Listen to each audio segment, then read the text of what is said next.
to respect everyone's time. Welcome to the Family Support Center mini conference. My name is Donika Cole, and I am the program coordinator for extended school year in the Family Support Center office, and this session will be recorded.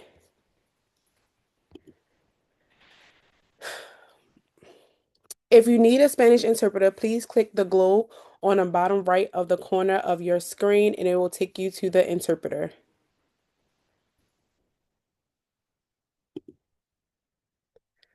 As always, I would like to thank our Board of Education for their support. Tonight we have Miss Rebecca Chosko, I hope I didn't damage your name, who will be presenting about toileting training with confidence. Rebecca Chesko is a distinguished professional uniquely qualified in both speech language pathology and applied behavior analyst, holding a dual master's degree from the University of Pittsburgh and St. Cloud State University. Currently, she serves as the Director of Learning and Development at the Behavioral Framework. In this capacity, Rebecca designs and implement impactful educational programs for a variety of professionals, including caregivers, BCBAs, and RBTs. Her career has be her career as her career began as a speech pathologist specializing in supporting children with profound complex disabilities. This role inspired her to further her expertise in applied behavior analyst to better influence students' communication and behavior. I will now turn it over to you. And let me stop sharing my screen so you can go ahead and start sharing. Okay, hi everyone. Thank you, Danica, for that.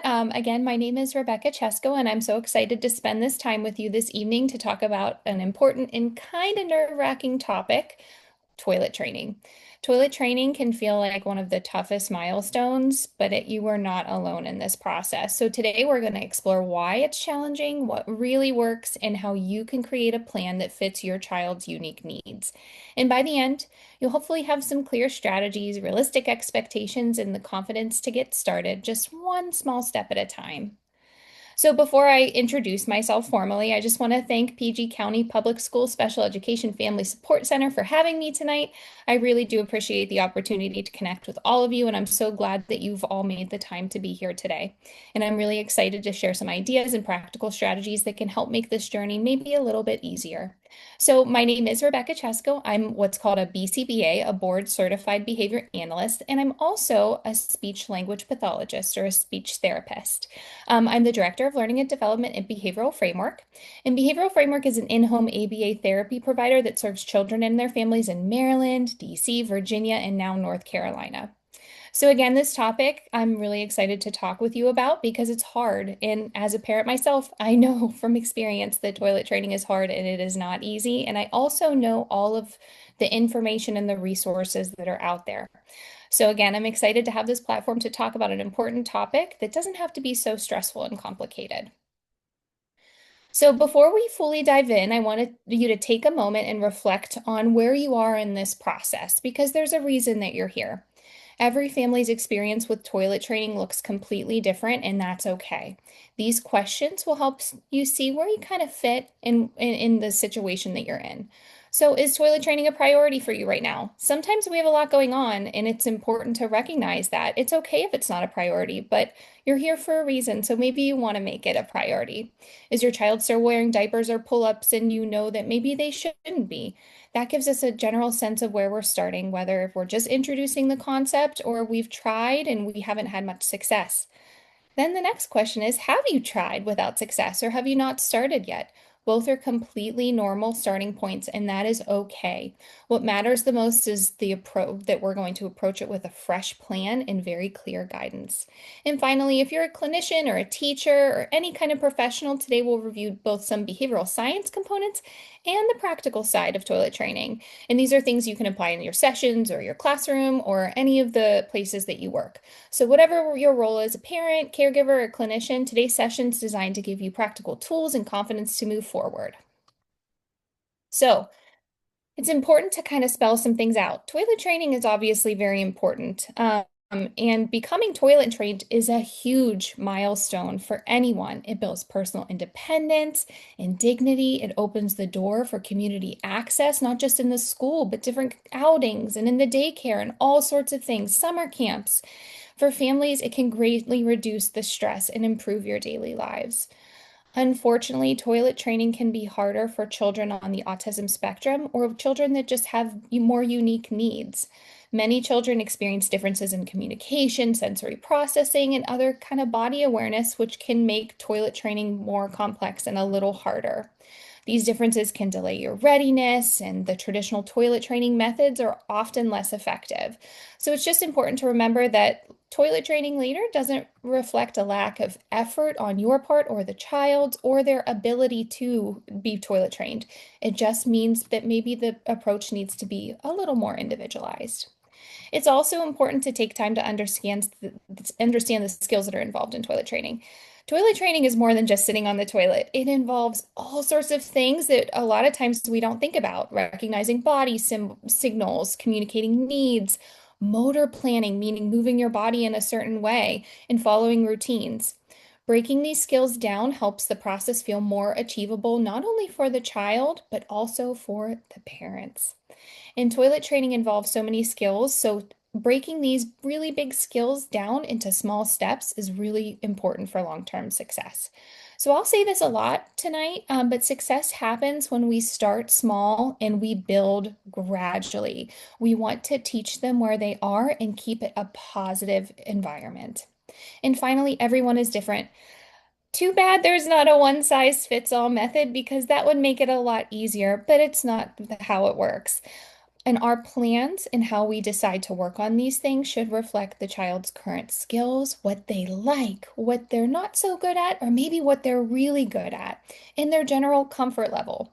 It's important that everyone's on the same page and there's a lot of collaboration going on in this really important process of toilet training because the goal is not just for independence. Overall, the goal is for a positive, low stress experience for the child, the family, and everyone involved. Okay, so by the end of today or tonight, I hope you find the confidence in starting with these some simple approaches first because you've gained a better understanding of the really important variables that are needed to be successful with toilet training. So let's review our objectives. We're going to talk about why it's difficult for children to become toilet trained. We'll give you a brief overview of the history of toilet training, learn how to make the individual willing to participate in the process, understand the most critical components of an effective toilet training program for any age, and then learn strategies so that you have the tools to create an individualized plan. But first, I want to start out by saying what today isn't about, because toilet training is a really huge topic and it's easy to go down a lot of different paths. So today I'm not going to dive into literature or talk to you about all sorts of research or things like that. This is not a quick solution. There's a lot of steps involved in what we're going to be talking about today. I also, today is not about giving unique strategies for your children. And I would love to, but that's just not my place. I don't know your children. I don't know you, and I don't feel like I should be giving specific strategies for that. And we're also not going to be talking about bowel movement training, nighttime toilet training, or wiping techniques. Those are kind of totally different. So the goal for today is to make toilet training feel less overwhelming and more achievable. So no matter where your child or the client you're working with is starting from, there's a way to individualize the process so it's effective, manageable, and most importantly, positive for everyone involved. So you'll notice that I say individualized, easy, effective. I see these words a lot, and that's because every learner is different. So the same steps don't work for everyone. And again, the goal is not to find a one size fits all solution, but to understand the framework to adapt to the learner's needs, the preferences, and the pace. Okay, so let's start with what we know about toilet training. It's important. We obviously know that. It's a quality of life skill. It supports dignity, independence, and like I said earlier, community access. Progress here often unlocks really meaningful gains in communication, social opportunities, family routines, and even the small steps like sitting on the potty or signaling when you have to go are meaningful wins that can reduce daily stress for everyone involved. We also know that toilet training is a multi-step process. It is not just one skill, it's a chain. It involves noticing body signals, communicating, actually getting up, transitioning away from something that they want to do into the physical space of the bathroom, manipulating the clothes up and down, sitting and voiding, wiping, flushing. There are so many things involved. So we'll teach and reinforce each small step or the link of a change one at a time. So over time, we have our chain complete. And when one link is shaky, sometimes we might need to go back, strengthen it before we move forward. We also know that toilet training is hard. Even all children at some point will struggle with toilet training. And unfortunately, for children that have special kind of learning needs, communication, sensory, or routine changes can make this even harder. But the thing to know is hard doesn't mean impossible. And it can feel impossible sometimes, and I'm sure it does, but it's not impossible. It just means we need clear plans, patience, and really good reinforcement. So our goal is steady, low stress progress. Again, this is not a quick fix, and it's not an overnight change. We also know that teamwork with toilet training leads to success. Success with this skill improves when home, school, therapy, everyone uses the same language, the same supports, and the same expectations for that child. It's important that we do know that when everyone is on the same page and everyone knows who does what and what we say and what we do, that there's a better chance of long-term success. So now that we're aligned on what toilet training involves and why it matters, let's talk about the barriers that someone may encounter when progress isn't where maybe we think it should be. So sometimes a barrier is starting too late or thinking that you're starting too early. Timing does matter, but there's not really a perfect age. Some families wait too long to toilet train their children because they fear that their child isn't ready, while other families start before those important foundational skills are in place. So what matters most is readiness, not age. So if you have an older child that's not toilet trained, it's okay. That doesn't matter as long as they are ready. And that's what we'll talk about today. Another barrier is not breaking skills down enough. As I said, that toilet training is a really big multi-step process, and it's easy to require the children to do these very large skills that involve many different things. Sometimes we just forget that going to the bathroom actually has 10, 15, 20 actions. So if progress does stall, it's important to ask, do I need to make this step even smaller and more achievable? Another barrier is that challenging behavior is not addressed first. So sometimes there's a lot of avoidance behavior. So refusing to enter the bathroom, or they won't sit, they can become very upset. Those needs, those communication needs need to be met before toilet training can successfully begin. So we can't teach new routines in the middle of a struggle, unfortunately. And that's why behavior support and pairing come first. And pairing just means pairing the whole routine and the environment with the good stuff. So that's an important first step. Also, the lack of individualization. As I said, not one single program works for every child. The internet has so much information related to toilet training, and that may work for one child, which is great. But the reality is, following plans like that are not going to work for all the children. So, a plan that's too rigid or doesn't match your child's strengths or communication style, it can cause frustration not just for you, but also for your child. So, the plan should adapt with the child. And what worked last month or even last night might not work today.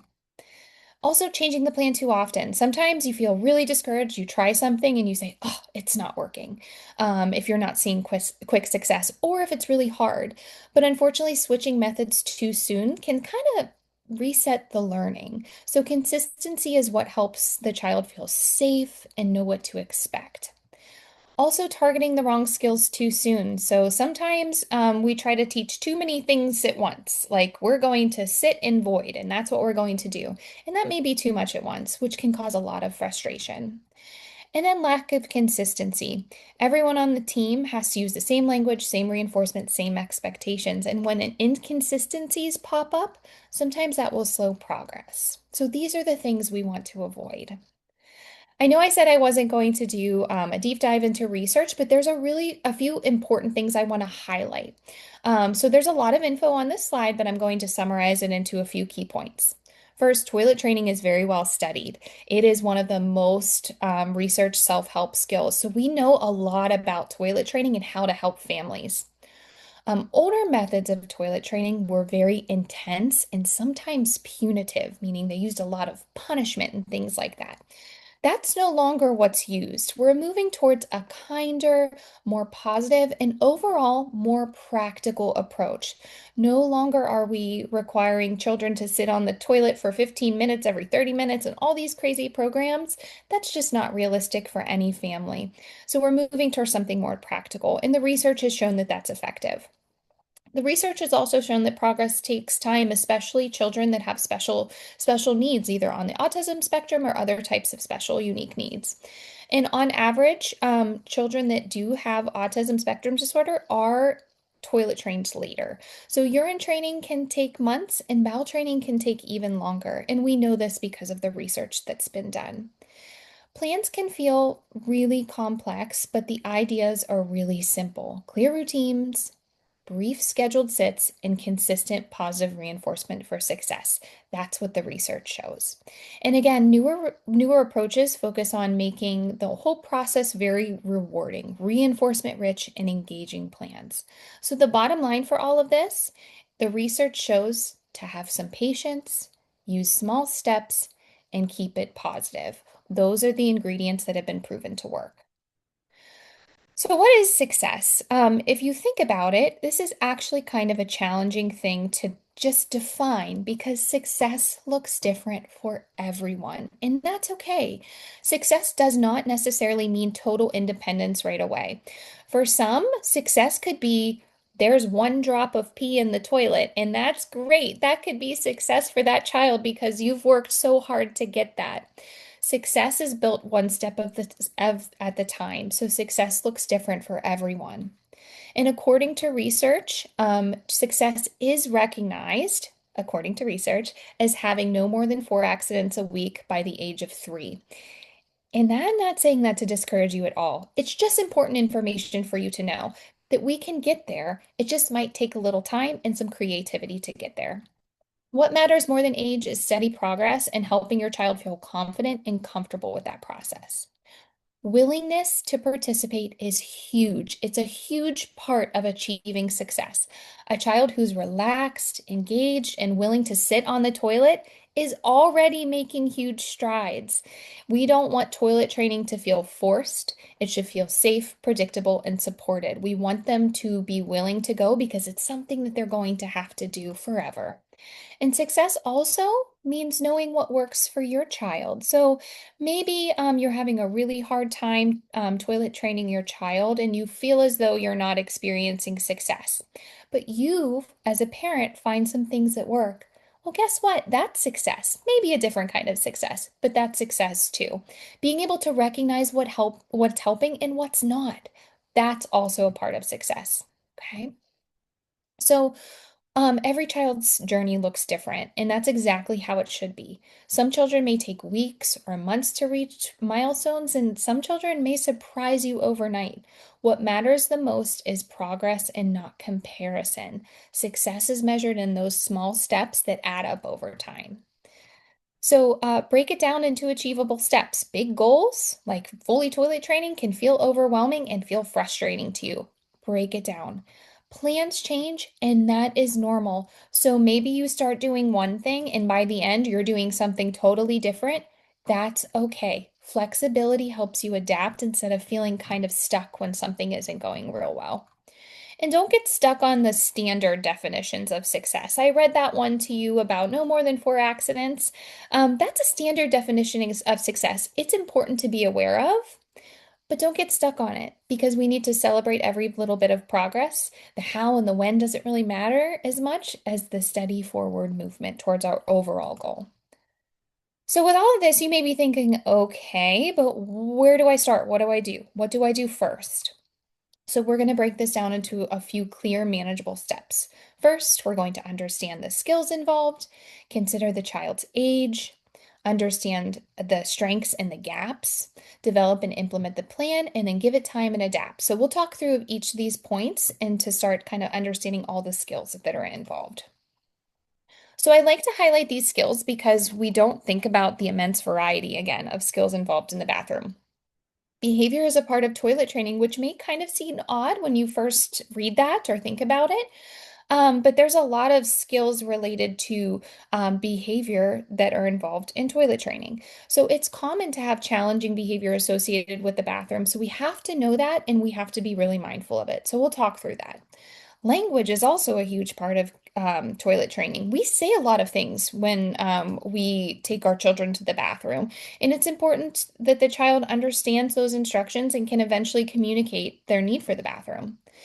The individual's physical abilities or barriers also play a role in toilet training. For example, some children may have a medical condition that can impact urination.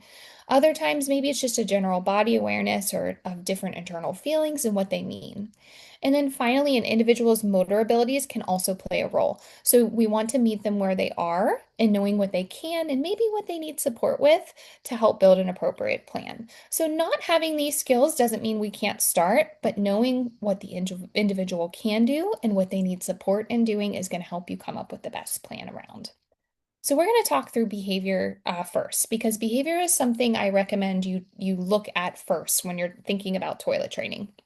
We know it's common for children to engage in different types and levels of challenging behavior. And we also know, especially true for children under the age of 3, tantrums happen, screaming happens, crying, protests, all these things are very common. So we have to be mindful of it. Keep in mind if your child engages in challenging behavior, it does not mean they can't learn to be this difficult skill of toilet training. They just help us understand what kind of support or teaching is needed. So, overall, cooperation is incredibly important. Cooperation paired with a positive relationship is even more critical. And later, we'll talk about ways to build cooperation, but you need to have this initial willingness to cooperate with simple instructions such as come here and sit down. And for our older learners, our teenagers, maybe just the ability to tolerate a non preferred direction or maybe a transition in general. Overall, we want the child to be very happy and at ease. So if you think about it, bathrooms are very different than any other rooms we go in. They're kind of overwhelming. There's bright lights, there's loud flushing, there's echoes, there's cold tiles, all sorts of things are kind of unique to the bathroom. So fear and avoidance behaviors are also important to address. And this kind of goes hand in hand with cooperation and willingness to follow those simple directions. Noticing these sensitivities can help you adjust the environment if you can. So maybe dim the lights or play soft music, or let them hear the flush from a distance at a first. By addressing these behaviors and building cooperation, you're creating a relaxing and engaging experience for your child rather than them being in kind of that fight or flight mode. And some children may engage in behaviors like leaving the room, protesting, or any kind of like self-stimulatory behavior that increases during this training process. That's okay. Even challenging behavior is a type of communication. So we want to respond quickly, track patterns, and if your child has a BCBA or a speech therapist or a teacher, talk with them to see if they can support you through this. Stay positive because these challenges, if there is a spike in challenging behavior, oftentimes they're just temporary. Then let's talk about language. So, communication, both understanding and expressing, is the heart of successful toilet training. Even if a child isn't speaking, they can still understand words, routines, and cues that make this process easier. So, sometimes toilet training can evoke the use of some more complicated language on our part, meaning, okay, you need to go wash your hands after you use the bathroom because there's germs we want to get rid of. Or you say, okay, you need to sit on the potty until you pee and then you can flush the toilet.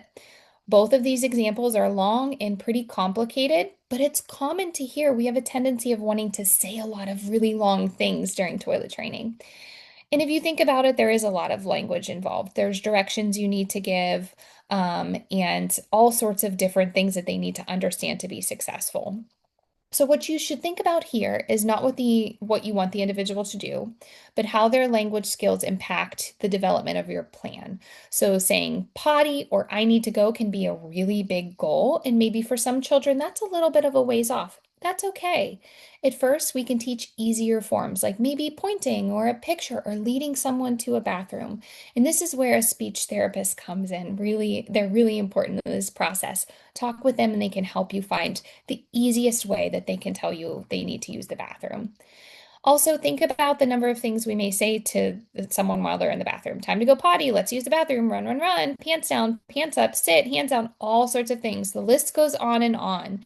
And it's often those kind of receptive or the understanding of instructions that we're providing and expecting them to understand. So, overall, keep it simple. Less is more.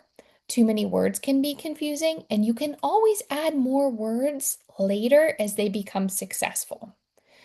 So, at last, it's certainly not least if your child has a speech therapist, again, involve them. Ask for the simplest way to work on these skills. Their expertise is incredibly valuable.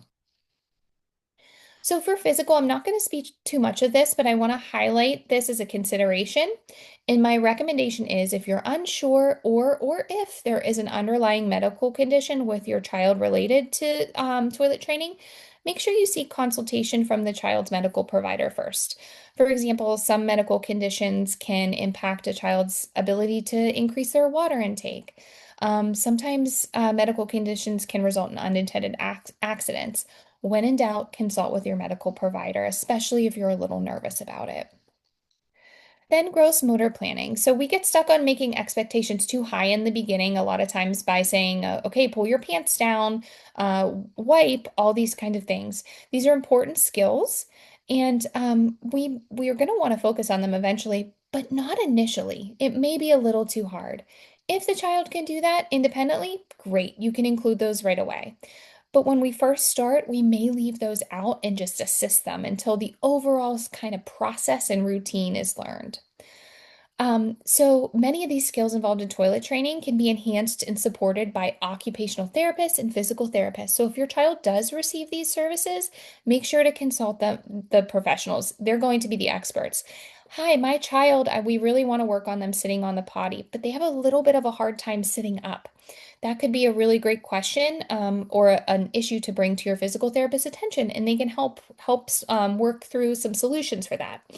If your child already works with the BCBA, they can collaborate with those PTs and OTs to create an integrated plan so everyone is working through the same goals and the strategies. This team approach ensures consistency and helps your child build confidence across sessions. Age.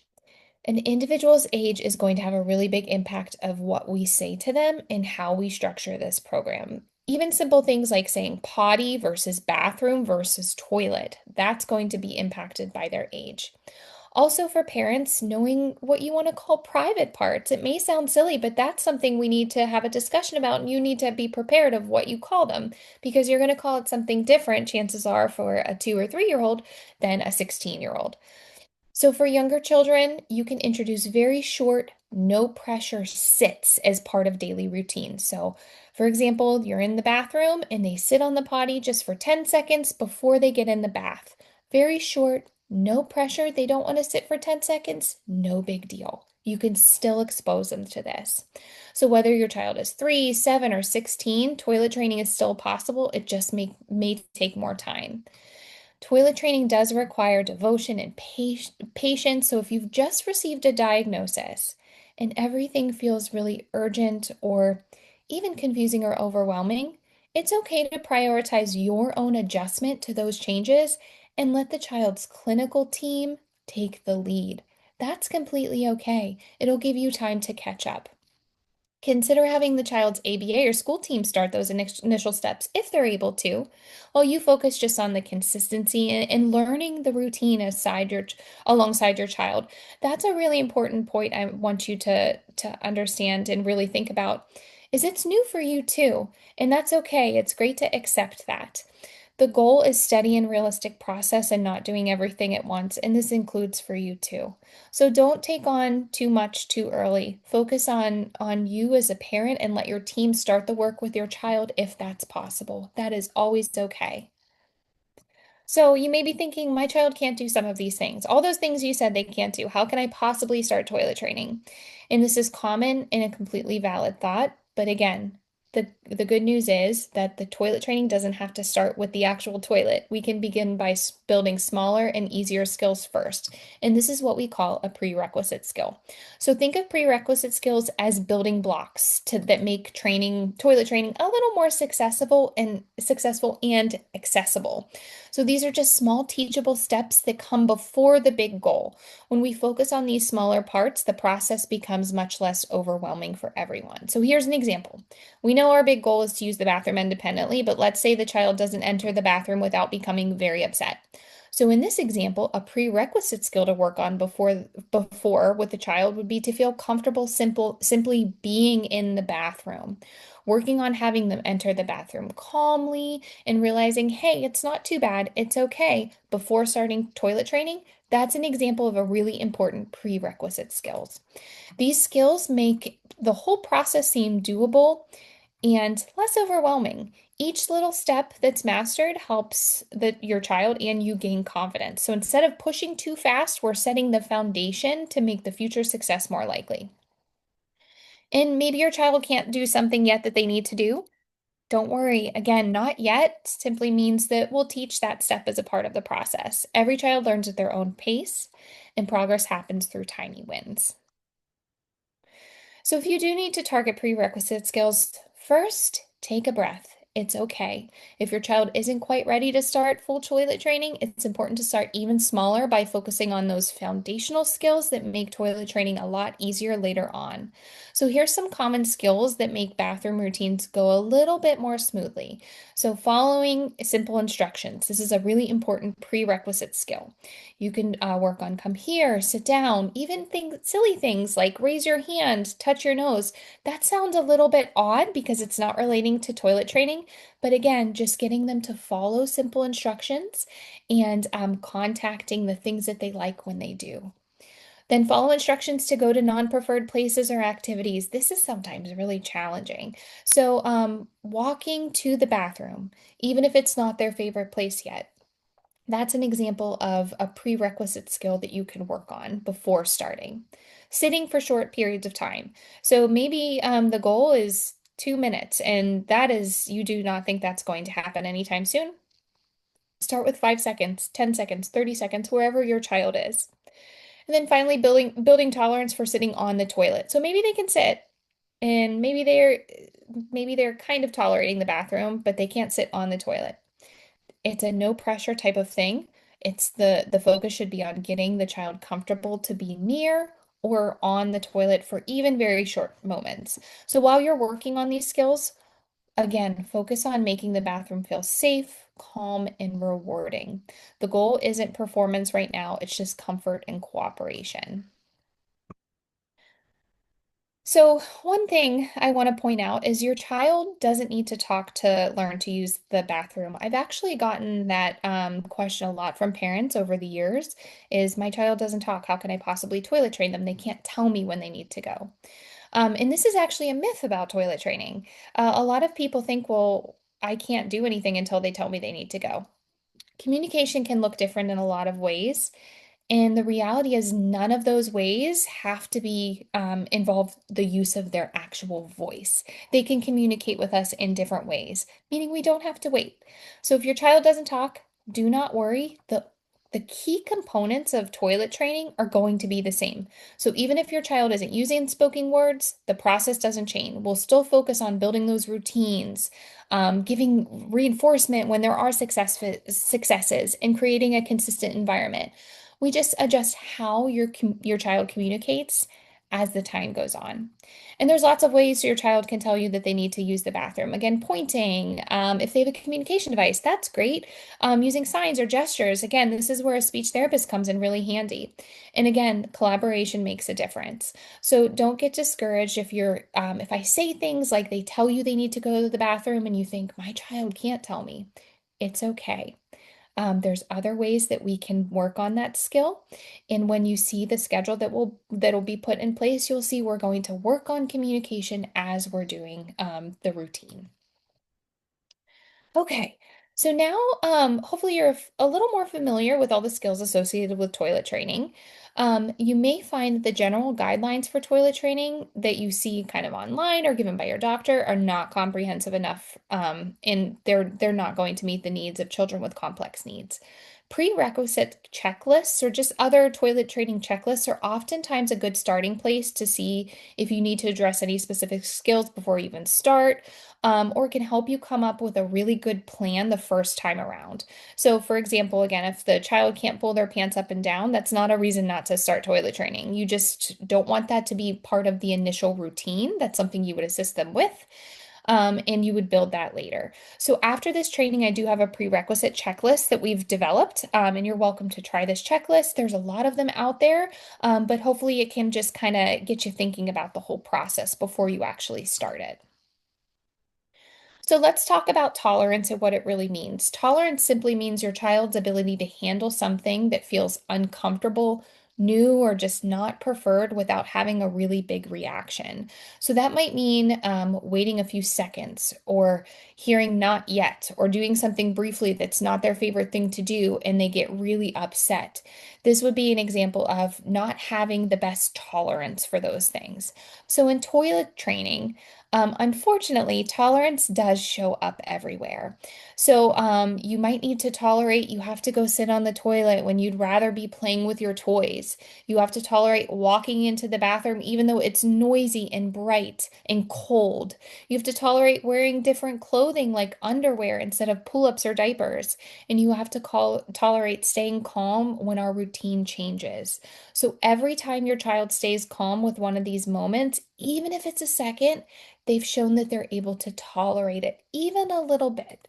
So we all have to build tolerance too. So you can relate this to your own experiences. Every one of us has stuff that we can't tolerate. Strong smells, scratchy clothing, traffic, waiting on long lines. So if your child struggles with certain parts of the bathroom routine, they have a hard time tolerating it, that's not unusual. It's just part of being a human. We all have tolerance strengths and tolerance needs, and it's important to recognize that. And tolerance is built gradually through positive experiences. So we want to help your child take those small steps and pair those steps with praise, comfort and fun and reinforcement. Over time, those uncomfortable things that maybe they didn't tolerate so much, like sitting on the toilet or waiting even for a few seconds, start to feel a little bit easier because what happens after isn't so bad. So when we talk about toilet training, we're really teaching tolerance every step of the way. Tolerance for waiting, sitting, hearing new sounds, and trying those new routines that we're going to establish. And when we build this skill slowly and reinforce it, the whole process becomes calmer for you and for the child. So again, tolerance is hard, especially at a young age. And unfortunately, this is a really important step that sometimes gets missed, assumed, or overlooked. And you're going to see this especially when you find programs or checklists online. A lot of times it just assumes, oh, your child can go in the bathroom, check. And that's not the way it always goes. So when your child feels safe and supported, they're more likely to cooperate and engage. And the more positive experiences around the bathroom, the smoother that actual toilet training will be later. So sometimes you may try to avoid difficult situations that the child isn't tolerating. Like maybe you give in, maybe they start to negotiate with you a little bit, or they got very upset and you just gave them what they wanted because it was very loud. Or maybe you even carry the child to the bathroom at certain points or areas that they don't want to go. While these sometimes appear to be quick solutions, a lot of times they're not beneficial in the long run. So that's just something important to recognize at the start. So spend some time just working on those transitions to the bathroom and then build in brief times where they're just sitting on the toilet when they're ready for it. So before you start officially toilet training, make sure those transitions are cooperative and positive. So reinforcing calm walking to the bathroom, sitting, even just approaching the bathroom door without becoming upset is going to take time, but making it showing them that, hey, this isn't so bad is going to get you a long way. So praise, if your child likes, certain activities, all of those types of things is reinforcement. And we want to make sure we're reinforcing every small success, even getting to the bathroom door and maybe not going in. That's okay. And it's important to also recognize that reinforcement is different and it changes. So just make sure you keep on top of that. So now that we've talked about why tolerance matters so much, let's look exactly at how to build it step by step. So here's just a quick example again of trying to get into the bathroom. So first, let's walk down the hallway and you walk past the bathroom. You're not going in, just walking past. Once they do that, all right, great job walking with me. You get 5 minutes on your tablet. Here you go, buddy. Go back to the living room. Then the next time, or maybe 5 times later, you say, all right, let's walk to the bathroom. So this time you don't say hallway, you say bathroom. Again, small steps. When they get there, all right, awesome, let's go get a snack. And that's it. No, nothing else. We don't keep pushing them. Then maybe you keep practicing and they have some successes. Then you say, let's walk to the sink. And that's a different, you see, bathroom, we went from hallway, bathroom, sink, getting closer and closer into that. So these small positive steps build acceptance of those non-preferred directions. It may take some time and some thinking outside of the box, depending on your child. Some children, they don't necessarily need to break it down this much, and some children do, and that's okay. You just might need to get a little creative. So I've said this word reinforcement a few times, but it's really important to understand what that actually means. So reinforcement actually means adding something positive after a behavior happens. So behavior doesn't necessarily mean bad. It means adding something positive after a child does something. And this will make your child want to do that thing again. It's how we teach. It's how all of us have learned over the course of our lives. It's how we motivate, and it's how we also help children feel more successful, especially when something like toilet training is new or challenging. Reinforcement helps connect that effort with a positive outcome. So when your child over time associates something hard, like sitting on the toilet, with something enjoyable, like getting 5 minutes of tablet time, they're actually learning, hey, you know what? Good things happen when I do this. I'm going to keep doing this thing. It's not so bad. This positive association is what helps those new skills stick. So the key is to reinforce the right behavior. Whatever you want to see more of, maybe again, it's walking to the bathroom calmly or sitting on the toilet. Provide reinforcement for that. So the more you celebrate, even those small wins, the faster that they're going to happen again. And reinforcement is personal. It looks different for everyone. So for one child, it might be bubbles and stickers. Another one, maybe it's a song or 5 minutes of a video. Another child may hate praise, and that's okay. So when I say praise throughout this, it doesn't apply to your child if they don't like it because it's not reinforcement. It's not motivating to them. So you know your child best. Take time to identify what's motivating to your child and use it intentionally during toilet training. And the harder the skill, the more special the reinforcement can be. We save the best rewards for the hardest steps. So those moments when they do happen, and they will happen, should feel exciting, positive, and worth celebrating. The biggest, most powerful tip for toilet training that I can give you is reserving a special reinforcer for successes in the bathroom. This is something that they should only get when they urinate in the toilet or do something else maybe you've been working on for a really long time. So for example, my daughter, when I toilet trained her, M&Ms were her special reinforcer. She did not get M&Ms any other time. She really wanted them. She didn't get them until she peed on the potty. They were a potty specific treat. And oh my goodness sakes, that was so excited when a success happened and she got an M&M. So make sure you're using the most powerful or the most special reinforcement. Save that for the really big wins, like peeing on the potty. You're going to get a lot of success when you do that. And overall reinforcement leads to a positive, lasting learning experience, which is what we're after. Just a little side note. I get a lot of questions about reinforcement just sounds like I'm bribing. It's actually very different. So reinforcement is planned before the behavior and after your child does something you want. So you say sit on the toilet, they sit, and you give them stickers. It was planned all along, right? It teaches them what to do next time. Versus bribery, a lot of times will happen during a challenging behavior episode. So the child is already tantruming, and you say, if you stop crying, I'll give you candy. It in turn rewards that challenging behavior and makes that challenging behavior more likely to happen again. So do not feel like you're bribing your child to use the bathroom because that is certainly not what you're doing. If you do it right, you're making the bathroom more rewarding and you're teaching a very important skill at the same time.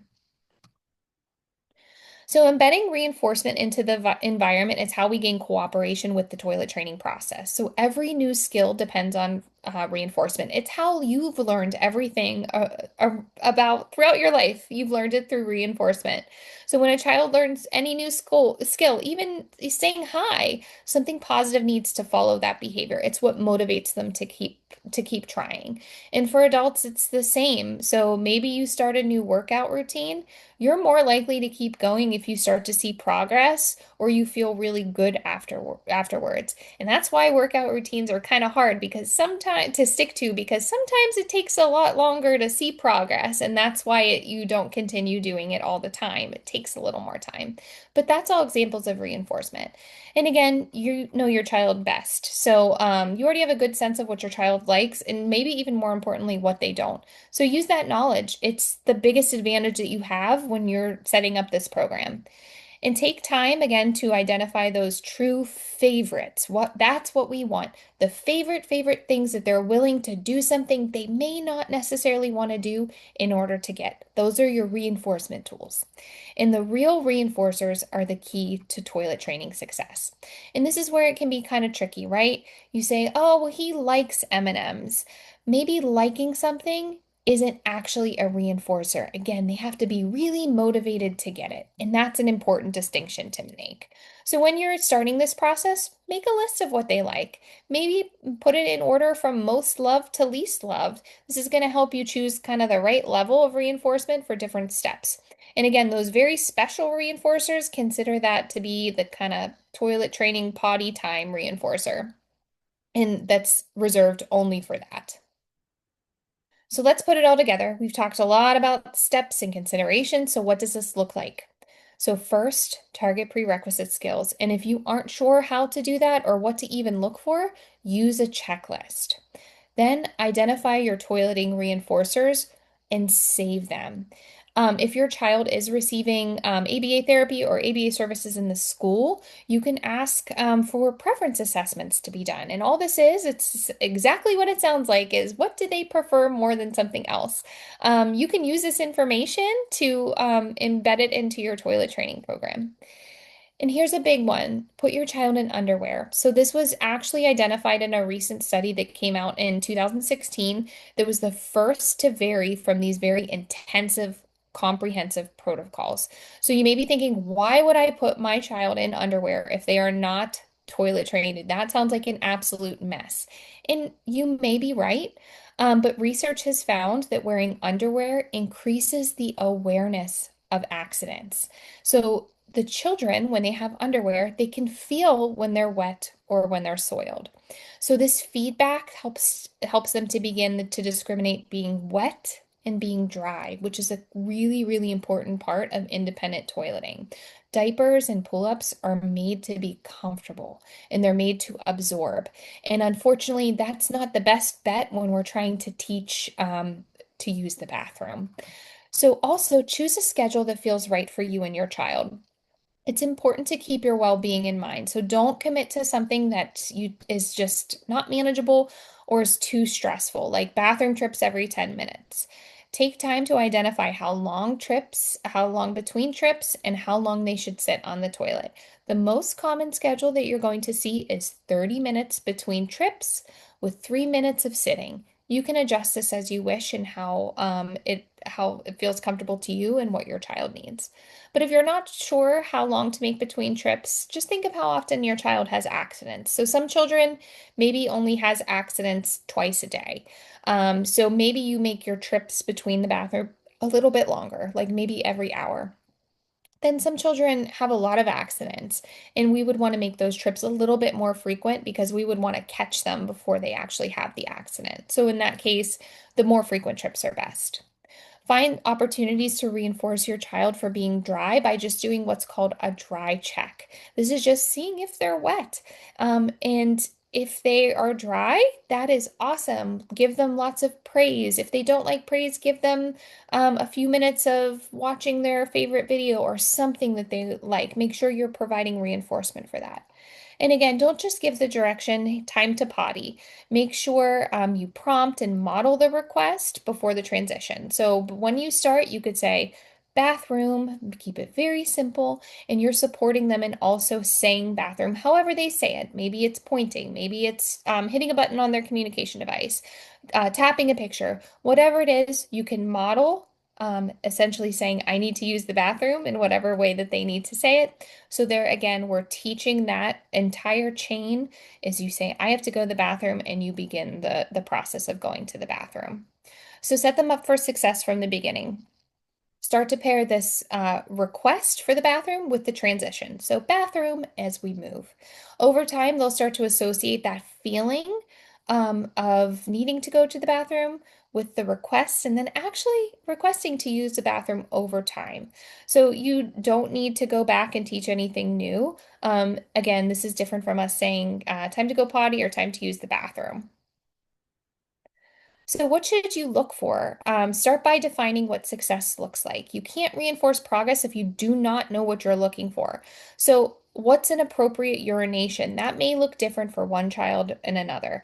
An appropriate urination should mean any amount of urination that makes it into the toilet, no matter how small. Every drop counts, especially at the beginning. If you have a child that you just started and this is brand new, one drop is cause for celebration, my goodness sakes, versus a child that maybe you've been working on it and they've had some successes and you know that they can do it. Maybe for that child, successful urination should be a little bit more than a drop. It's going to vary.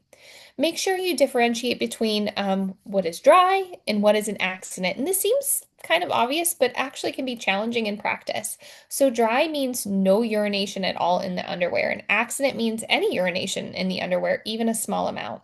So being very clear on the differences between these two help everyone that's involved stay consistent. And also make sure you're tracking what happens, whether it's a quick note, a sticker chart, even if you have a fancy data sheet, that's great. Just make sure you're writing down successes and accidents because tracking helps you and your team see progress. You can also see what's working and not working and adjust as needed. And reinforce the right moments and remember that clarity drives success. Knowing what counts as a success, recording it, and providing reinforcement for that consistently will build momentum. Progress comes faster when everyone is reinforcing the same type of behavior. So, how do you reinforce? Timing is the most important part of this. Reinforcement works best when it's delivered right away. So, as soon as that interval ends, check for dryness or toileting success, then provide reinforcement immediately. Don't say, hey, well, we can go to Walmart in 5 hours. That's not going to be as powerful as, hey, here's your tablet. I've got it right here. Or, hey, here's five M&Ms. I've got them right here. You deserved it, buddy. Great job. This helps your child connect their behavior, such as staying dry or using the toilet, with a positive outcome. So, again, if the child is dry, celebrate it.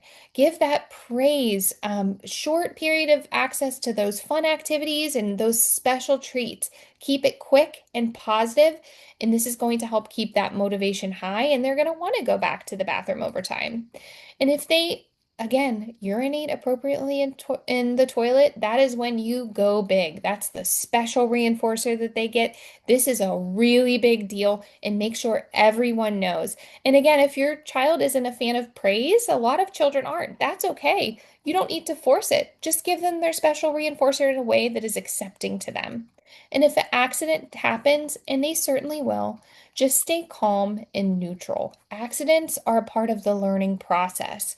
So avoid kind of scolding and showing frustration, even if you really are. A neutral response might sound like, uh-oh, your underwear are wet.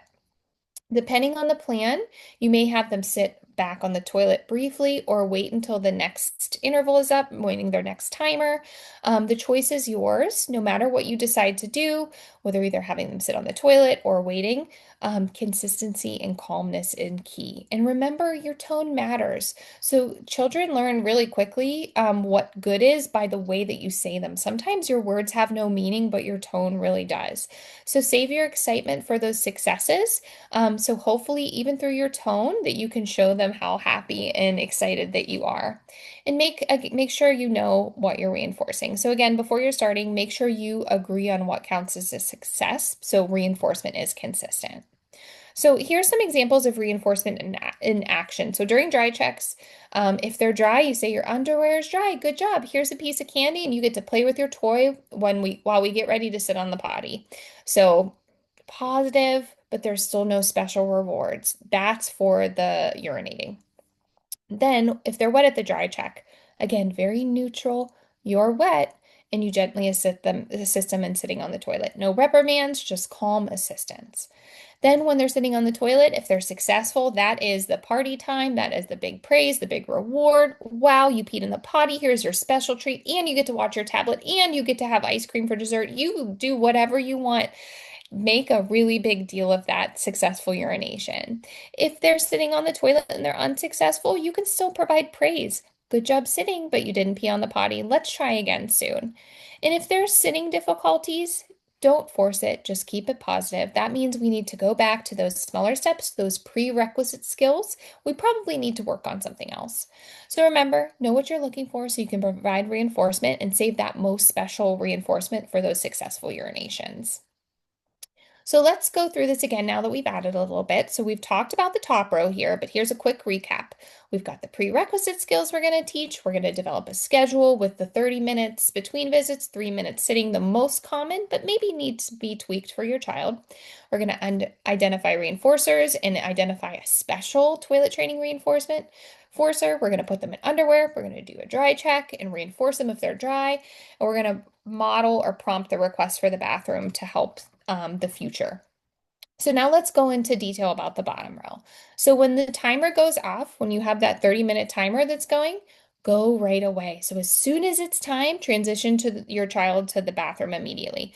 Don't even worry about finishing what you're doing. Again, this helps your child establish a connection between the timer went off, I start walking to the bathroom, I say, I need to go to the bathroom, and support independence as much as possible.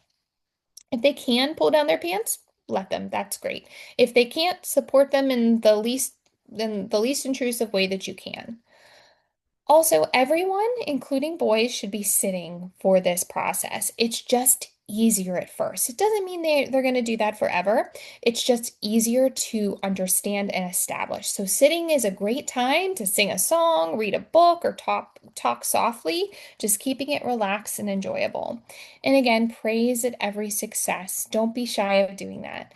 And make sure you restart the timer when that 30-minute interval is up, if that's what you choose to use. Make sure you restart it because consistency is key. We want to repeat that as much as we can. Accidents, again, are going to happen. We have to expect them and plan them.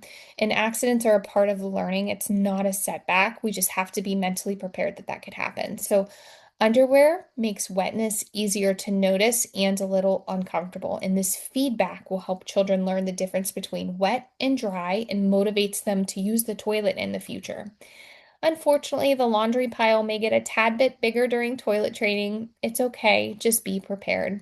And remember, remain neutral during accidents. There's no need to express your displeasure, and it's also important to be aware of that tone that you're using.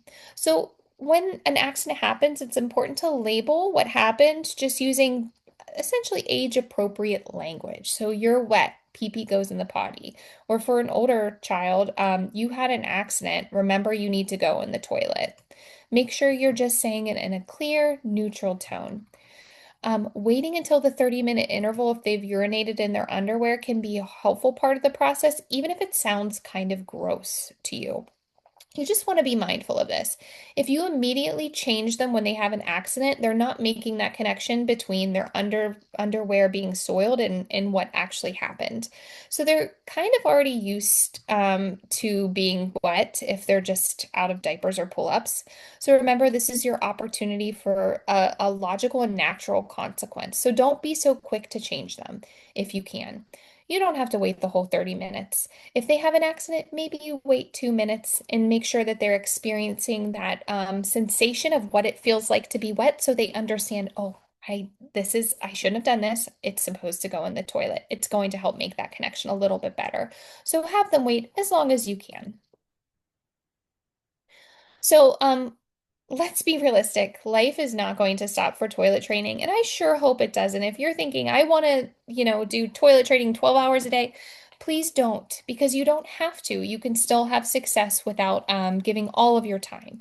You do not have to be stuck at home all day to start toilet training. The key is planning intentional, consistent blocks of time where you can focus on toilet training. The goal should be 3 consistent hours a day where you can be home and can keep up with the schedule. During this block, they should be in underwear, and this is going to signal to them that toilet training has started. If you can't do 3 hours, do as much as you can consistently. Consistency is key. So 3 hours isn't going to work. Okay, can you do two? As long as it's consistent, that will be great. So the moment you're done, you can't do it anymore, or you need to leave the house, take the child out of their underwear. It's absolutely okay to use a diaper or pull up when you're out, when you're not actively working towards toilet training. Changing from underwear to diapers will help create that clear distinction between, hey, we're working on toilet training right now, and hey, we're not. So, real life means grocery runs, appointments, errands. This entire thing is about progress, not perfection. So, when you're not actively working on it, do what is best for you. You can put them in their pull up, and that is completely okay. It's just when you're actively working on toilet training consistently, they should be in their underwear for as long as you can work on it. Um, the goal is to have a minimum of 3 hours per day to devote to uninterrupted toilet training. Again, it doesn't have to be all or nothing. Be realistic and do as much as you can handle as consistently as you can. So maybe you're not seeing the progress that you want to see, or you're not super sure if things are going well. So remember, progress looks different for everyone. So we should always consider those widely used procedures and strategies. If we can make something work out of them, then that's going to be easier for that child to integrate into the classroom and other settings. However, some children just need more. Those standard procedures and strategies aren't going to work, and that's okay because we've outlined a ton of those today. But when progress isn't happening, we have an individualized program in place. Using the strategies we've talked about, we need to just start small.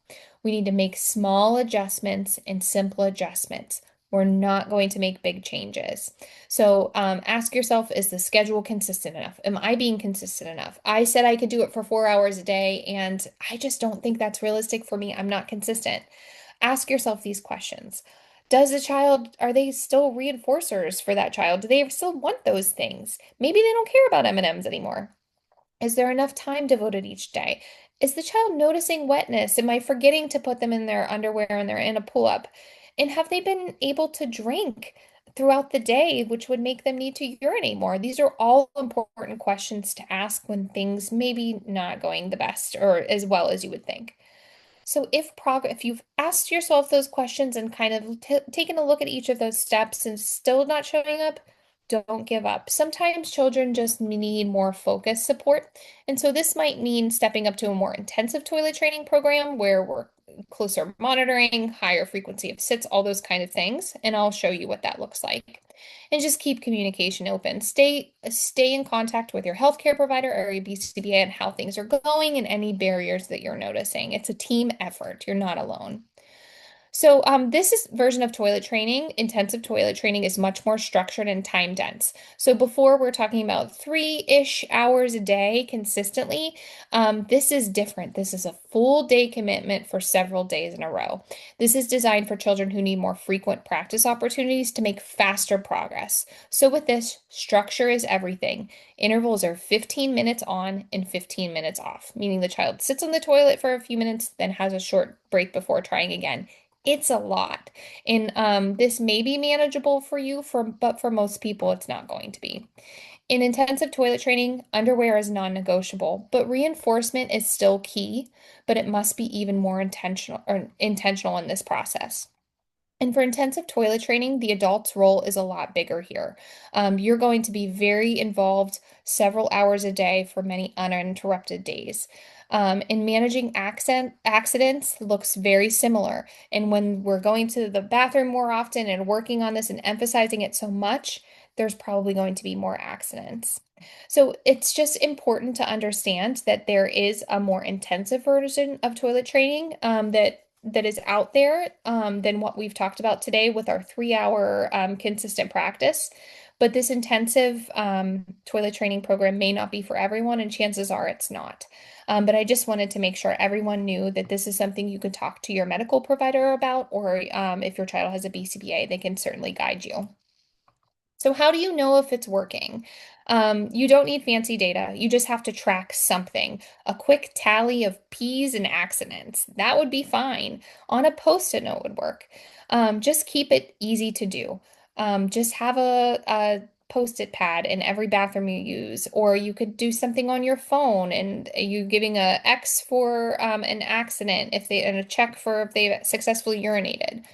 Let the data lead and not your feelings. So if successes are going up and down, or if successes are going up and accidents are going down, your plan is working and just keep going, even if it feels overwhelming. If progress stalls for a few days, just make sure you tweak one thing at a time, like we said. Just change small little things. In 3 consecutive days with no accidents, this could be your cue to move to the next step. So maybe your child has gone 3 days with no accidents when going in every 30 minutes. Awesome. Maybe try making the bathroom trips every 45 minutes instead of every 30 minutes. And involve older learners. Older children can fill out their own chart. This is great for ownership and independence. And again, use your team. Clinicians, if you have clinicians involved, BCBAs, they can turn your tallies into a graph and show you those percentages, and you can share that with your medical provider. Here's just a sample of what data can look like. It does not have to be fancy or pretty. Use whatever works and whatever is available to you. So, success, when you're ready to move on, we're going to make sure we're celebrating those milestones. So, those 3 days in a row of being dry, that means that child is starting to learn the pattern, and this is a really big deal. So, don't overthink the next step. Just try extending the time between sits at first. So, if they're great at 30 minutes, again, try 45 minutes. Maybe you try 90 minutes. Oh, they started having accidents, then back it up to 45. It doesn't have to be perfect, but continuing to push them along towards independence is great. Use 3 as your guide. So 3 successful urinations or 3 accident-free intervals. After each set of 3, increase that interval by 5 minutes. So 3 times that they peed, awesome. I'm taking them in at 35 minutes now instead of 30. And make sure you're acknowledging the effort. The child has worked hard. And make sure that you are praising yourself as well as the child. This is not an easy process, and making sure, again, we're keeping it as positive as we can. And just stay systematic about the whole thing. Remember, this is a slow and steady method. If progress stalls, it's okay. Just go backwards. You're at 45 minutes. They were doing really well and they're not doing so well anymore. Okay, let's bump it back down to 35 minutes. So let's take a look at some sample protocols. This is for a 24-month-old. So that seems very young, and it certainly is. But it can be done, and you can at the very least expose your child to this process. So this is essentially an introduction phase. This is not a formal toilet training program. So at this stage, the goal is to simply just build comfort and cooperation, just going into the bathroom and sitting on the potty. There is no expectation to pee yet. We're just getting the child used to the environment and the routine. So there's not a true protocol here, but again, you're finding naturally occurring opportunities for the child to sit on the potty to start creating that positive interaction with the bathroom while tackling some of those prerequisite skills. So you're in the bathroom, you put them on the potty, and you take them right off. That's great, and making it as positive as you can. When they're sitting on the potty, use your fingers to count down. Do whatever you need to do, again, to make your child okay with sitting on the potty. And during this, just keep the diapering process normal. You don't need to put them in underwear or anything like this. This is more just exposure to the new environment and the new routine that will be coming in the future. So remember, small amount is all that's needed at this young. So then let's take a look at a 4-year-old protocol, which is maybe more applicable to a lot of you. So this builds on the foundation from the 24-month plan, but becomes more structured, and this is where we're keeping track of those accidents and those successes. So in this, we're going to wear underwear or pull-ups. So underwear when we're doing toilet training for those hopefully 3 hours, and pull-ups when we're not. Sitting for short intervals and using those specific reinforcement rules. In this example, behavior is addressed first. So this example begins with teaching tolerance for transitions to the bathroom because the child showed some resistance to this whole process. So remember, if a child struggles going to the bathroom area, don't worry about toileting, just work on cooperating and just getting them to the area in a fun, positive way first. And the clear, consistent schedule is always critical. You're going to see that from in the next example too. 30-minute intervals with 3 minutes of sitting time. In this example, it's 6 hours a day. That's a lot and maybe not appropriate for you, and that's okay. Do as much as you can. And remember, communication is built in. Accidents are handled the exact same way as we talked about before. Very neutral. Your underwear are wet. Pee goes in the potty. So the 15-year-old protocol is very similar, has the key components that are the same, but there are some differences. So again, cooperation is targeted first. So building cooperation through reinforcement before toilet training is officially started. There's a structured but realistic schedule. Again, the 30-minute interval, 3 minutes sitting, but adjust whatever your child needs. Vocal communication in this example is used to request, I need to pee. You're modeling that before every trip to the bathroom. And those calm reactions to accidents. And remember, reinforcement, it still matters even at 15 years old. That's still the key to this and to learning. Making sure that you're using reinforcement and keeping their motivation high. The main difference here is that they're tracking their own data. So this child could pull their pants up and down. So that expectation was built in to the whole process because we don't have to worry about teaching it. They also used a simple chart in the bathroom to color in boxes each time they were dry or used the toilet. This is a really nice way that the child can be involved in their toilet training. So introduce the idea. No matter what, whenever we're talking with our children about this, if your children can understand, do it in a way that's positive. So no matter their child's age, communication level, or their needs, the foundation of toilet training is the same. Reinforcement, small steps, motivation, and positive. Predictable schedules, a clear bathroom schedule that is something that is realistic for you as a parent as well. That's really important. And then personalize it from there. Add what your child loves, match their communication style, lean on their strengths, and provide extra support for the harder steps. The steps are consistent, but the details are yours.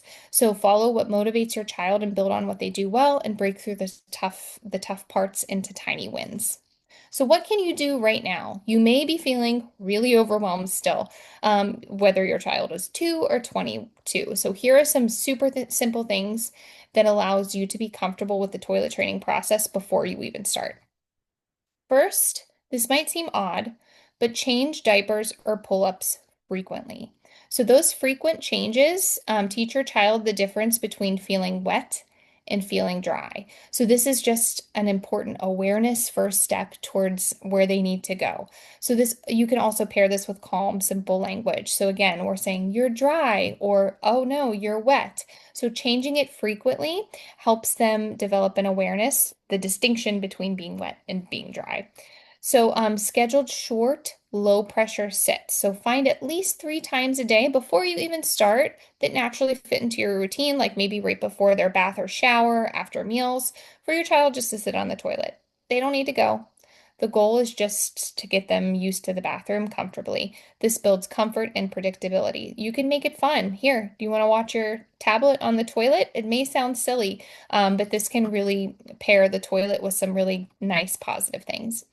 and reinforce any success. So if you do these short sittings and you happen to catch a urination, even if it's just a tiny bit, again, huge reward. Make it a big old party and show them that the bathroom is a fun, positive, rewarding place. So these three little things you could do before you even start toilet training, they're going to lay the foundation for success by helping your child get comfortable and build those routines, and all before the formal toilet training even begins. And again, remember, toilet training is overwhelming, but you are not alone. So there's an entire team of people that can help you problem solve, guide next steps, and celebrate progress with you. Your child's doctor can rule out medical barriers. They can give you tips and resources. Speech therapists can help support communication. Occupational therapists can work on motor planning, clothing management, sensory sensitivities. They can really help you with those environmental sensitivities with in the bathroom. Physical therapists can help with balance or strength, and your BCBA can coordinate the behavioral strategies and whatever your child needs related to that. And don't forget about your child's teacher. Sharing what works with them helps build consistency across settings. Hey, guess what? So and so is able to sit on the potty now and he peed the other day. Tell the teacher that because they may be very willing to work on that.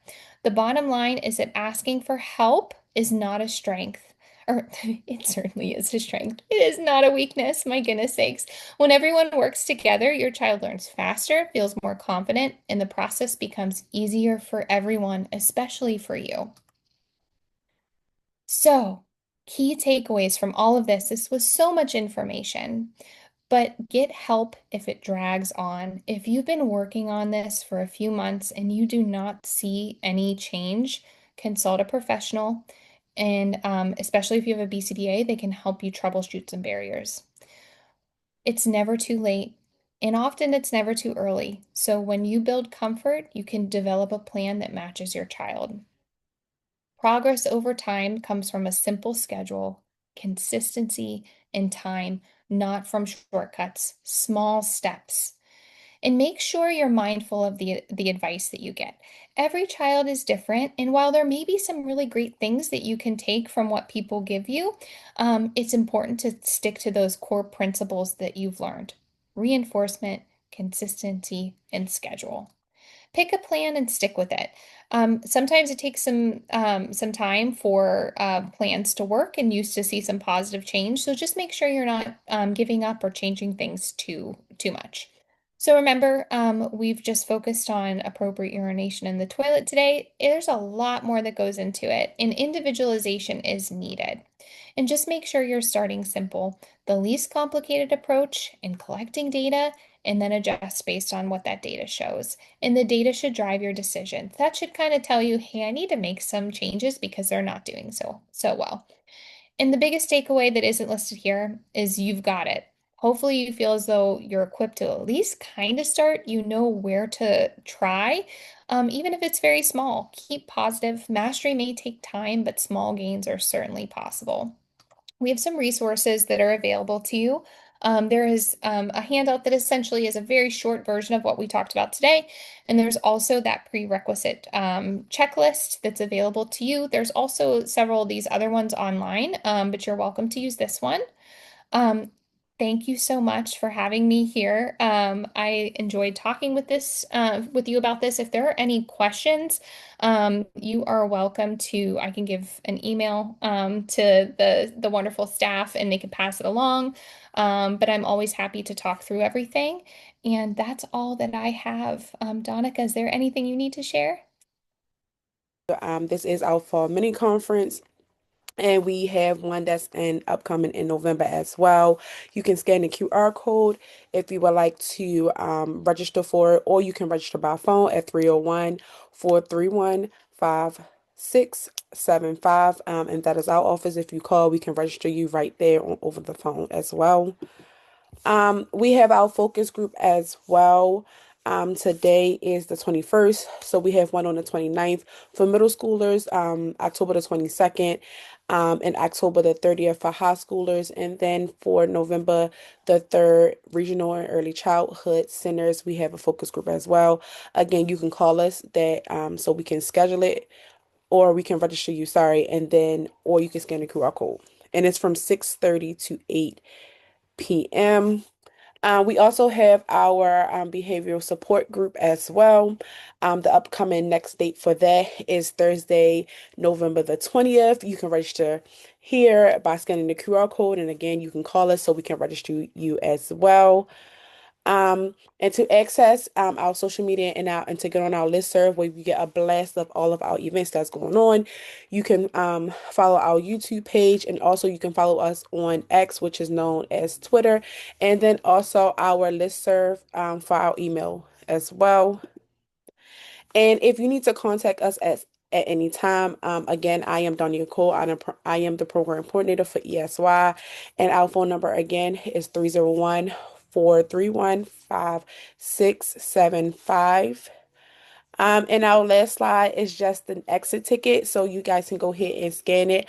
I can always put it inside of the chat as well. Um, and if anybody don't have any questions, enjoy your night.